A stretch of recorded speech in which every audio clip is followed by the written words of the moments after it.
What are the top 5 needs right now for the Ravens less than a month out from the draft? I'm going to give you mine in just a second.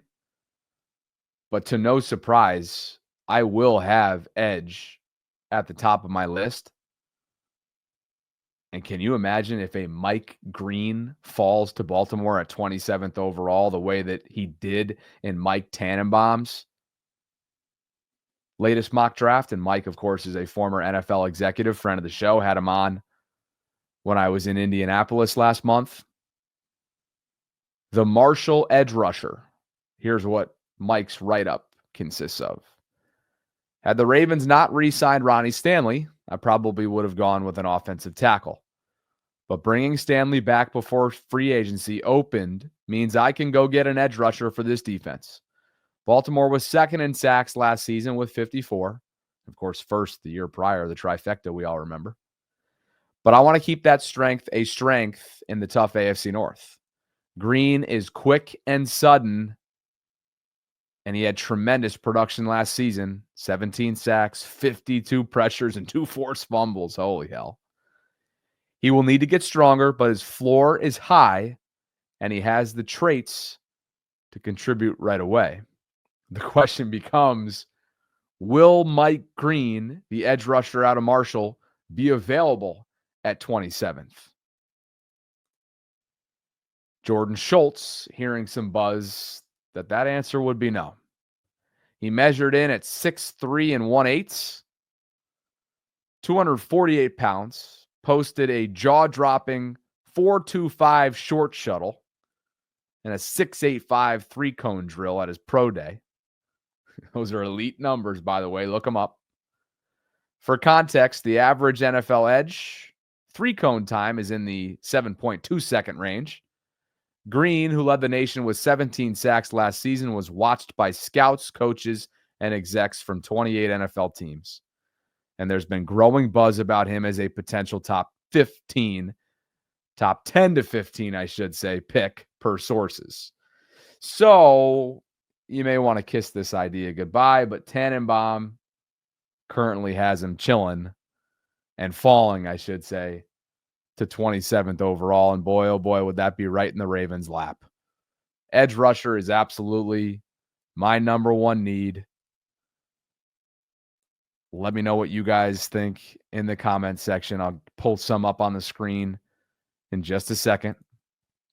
But more from Kurt Bankert, former NFL backup QB, now in the film room, great analyst.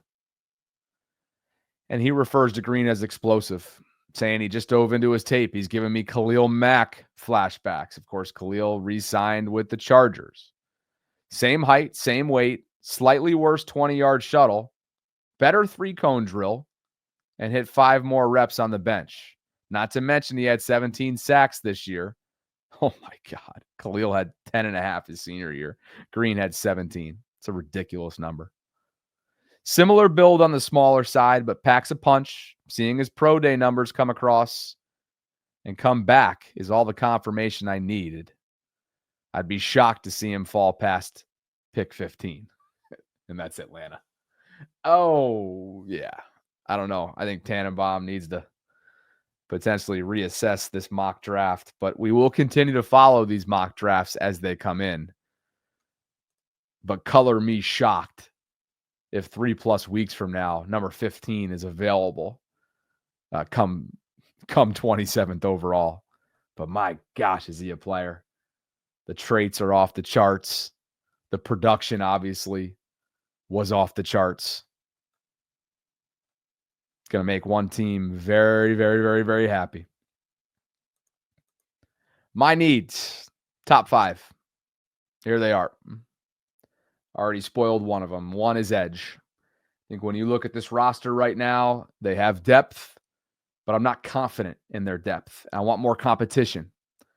I think Adafe has a chance to continue stacking.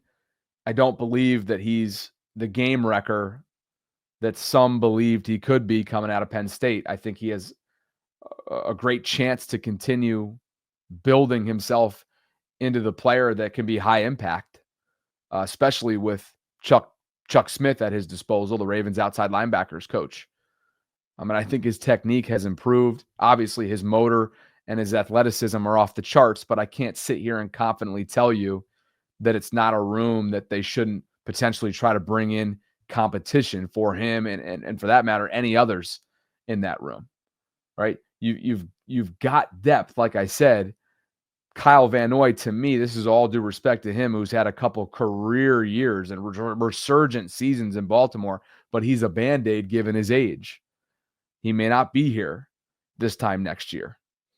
And so outside of your 2 double-digit sack getters, you got a lot of question marks. David Ojabo is a question mark. Adisa Isaac is a question mark. An injury-plagued rookie season, very small sample size last year out of Penn State. I really like Tavius Robinson. I think he's great depth. He's somebody that could take a step. Malik Ham, question mark. So it's a room that you want a headliner for. I don't know if they're going to be able to realistically find a headliner if they don't move up, but they can at least find more complementary pieces that they can build around. And so that's my number one need. 2, I'm going to go safety. They just handled cornerback with Cheeto. And that's certainly not to say that corner isn't still a need. It's absolutely a need. But it's not as pressing of a need to be in my top 5 now that Cheeto's been brought in. I expect them to bring in multiple corners throughout the draft. But I no longer have it as a headliner. 3, I'm going to go with guard.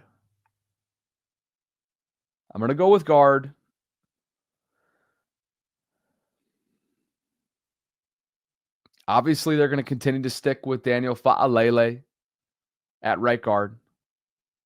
You hope that Andrew Voorhees can rise to the occasion and be your starting left guard. He was last year before getting injured.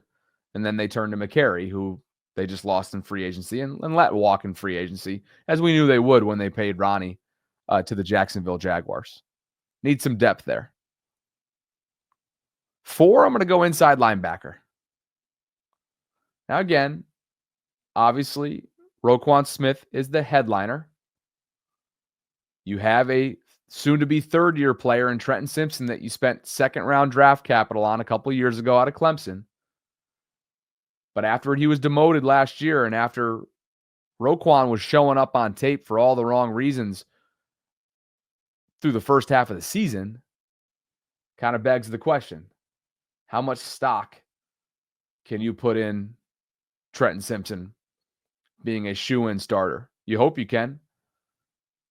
Dude's an absolute beast.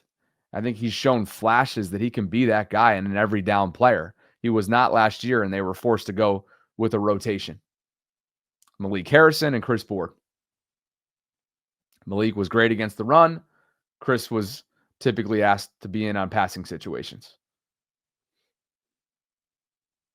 You bring in Jake Hummel, more of a special teams role. Perhaps you bring back Christian Welch. But you see where I'm at right now. I want more competition in that room. And 5, I'll go defensive tackle. Obviously, Big MP retired, Michael Pierce. You expect Travis Jones to step up. But you need more horses along that defensive front to help out Broderick Washington, to help out Nnamdi Madubuike. Now, this is not to say that I'm sure 2 positions that come to mind are not big needs that didn't make my top 5, my updated top 5. And I'm sure some of you are screaming out there, like, how do you not put corner and kicker in your top 5? They're right there. They're right there, honorable mention wise. But I think you're not going to reach for a kicker in the draft. And from a special teams perspective, the Ravens are as good as anyone when it comes to finding diamonds in the rough. Perhaps they have an undrafted a rookie in mind as they scout that class. And as far as cornerback's concerned, I get it. You're one injury away from being back in the same situation that you were 24 hours ago prior to the Cheeto signing.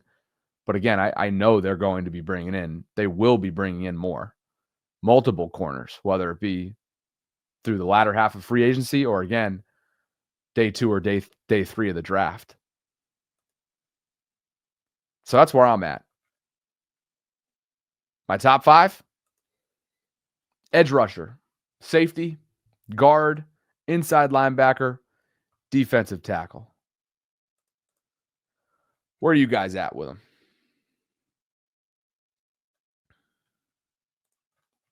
A couple more super chats have come in. Marcus writes, I like the signing, but would still love for us to draft another corner. Bobby to Atlanta sounds best. Hudson Grill downtown Atlanta is a Ravens hub. I'm getting recruited now to different places. This is fantastic. Dre wants me to go to South Carolina. Ingraven wants me to go to South Florida. Marcus is trying to get me to go to Atlanta. Where else? Where's Bobby Bachelor headed this offseason? Asmodeus wants the Ravens to sign Calais and maybe Judon. It'd be a reuniting with both players, if so. Saad Blitz hitting me with his top 5. Tackle is 5. 4 is defensive tackle. What's ED?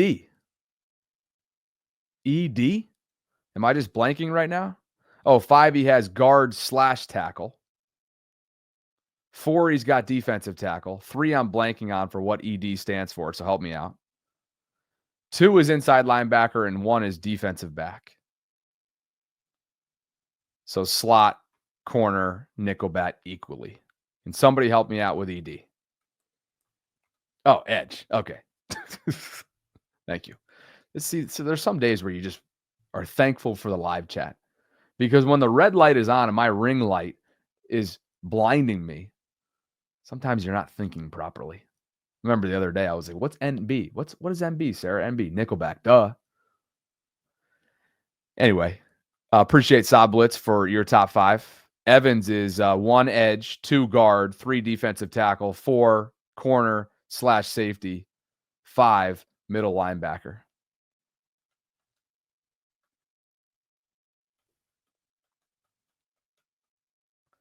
I want to pull up a few others on screen, give you guys a chance to showcase your top 5s.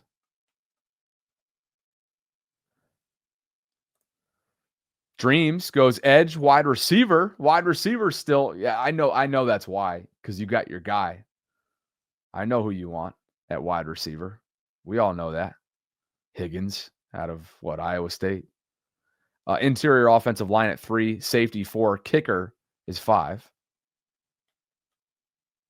Jeremiah says defensive tackle, corner, linebacker, safety, then edge, in his opinion, are the needs. Adam says there's no chance that Green's falling to 27. Dre Dog says edge, interior offensive lineman, defensive back, wide receiver, and kicker for his top 5. Mike says guard, edge, corner, safety, middle linebacker. Brian says safety, outside linebacker, defensive lineman, tackle, and kicker. So some of you putting kicker in your top 5. Adam 78, corner, safety, guard, edge, linebacker. Chris, guard, defensive lineman, defensive end, safety, and kicker. Pretty good sample size from you guys. Appreciate you for being here today. Chef is getting after me about my Steelers yellow shirt. How could I? What a surprise that you're coming after me for my attire, Chef. We're just glad that you're here. Oh, any chance I get to drag you about your attendance in the offseason, you know I'm taking it, Chef Tress. Well, boy, oh boy, if there was ever something for Sarah to be excited about while on vacation, it would be this. You know she's a BYU Cougar. And now you know, according to Justin M. here, that Cougars corner Mark Collins met with the Ravens at the Big 12 Pro Day, among many other teams. Not sure what this means exactly, but he did record 12 pass breakups and 2 interceptions in 2024. He was a transfer from Weber State. He's 5'11", 175. He was named to the All Big 12 honorable mention team. Played 46 games over 5 years at Weber State. helped the Wildcats to 3 Big Sky championships and 4 FCS playoff appearances.